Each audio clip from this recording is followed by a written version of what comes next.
भाजपा विधायक रूपा मित्रा चौधरी ने एसएससी घोटाले पर बंगाल सरकार को घेरा। कहा, जिनकी नौकरी गई है उनका दर्द ये सरकार नहीं समझ सकती। যে শিক্ষা বিভাগ, সেই শিক্ষা বিভাগ ডিফারেন্সিয়েট করতে পারলেন না কে যোগ্য কে অযোগ্য। বারবার কোর্ট চাইলো, বারবার তদন্তকারী সংস্থা চাইলো, কিন্তু আপনারা করতে পারলেন না। কেন পারলেন না? তাতে আপনারা যদি স্বীকার করেন আপনারাই ধরা পড়বেন।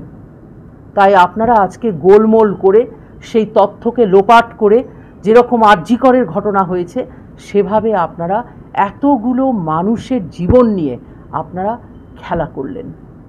এটাই কি সেই খেলা হবে যে আপনারা এই রাজ্যের যিনি মহানেত্রী, যিনি দলনেত্রী, যিনি এই রাজ্যের সর্বে সর্বা অমনিপ্রোটেন্ট অমনিপ্রেজেন্ট বলে মনে করেন, যার লিডারশিপে যার ছত্রছায়ায় এই ধরনের ঘটনা ঘটেছে, মাননীয় মুখ্যমন্ত্রী মমতা ব্যানার্জির নেতৃত্বে আমি আপনাদের এই যোগ্য ক্যান্ডিডেট যারা তাদের কাছে আমি এই আবেদন রাখছি, আপনারা দয়া করে নবান্নে যান এবং আপনাদেরকে আপনাদের ক্লেম সুদ নিয়ে, শুধু টাকা ফেরত দেয়া এত বছর কাজ করেছি তাই নয়, সেই টাকার অঙ্কের সঙ্গে তার সঙ্গে 12% সুদ নিন। সুদ নিয়ে সেই টাকা আপনারা উসুল করুন।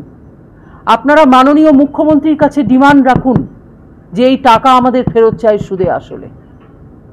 प्रमाण खबर स्पष्टता के साथ जानने के लिए बने रहिए स्पष्टता न्यूज चैनल पर और स्पष्टता न्यूज चैनल को लाइक, कमेंट और सब्सक्राइब अवश्य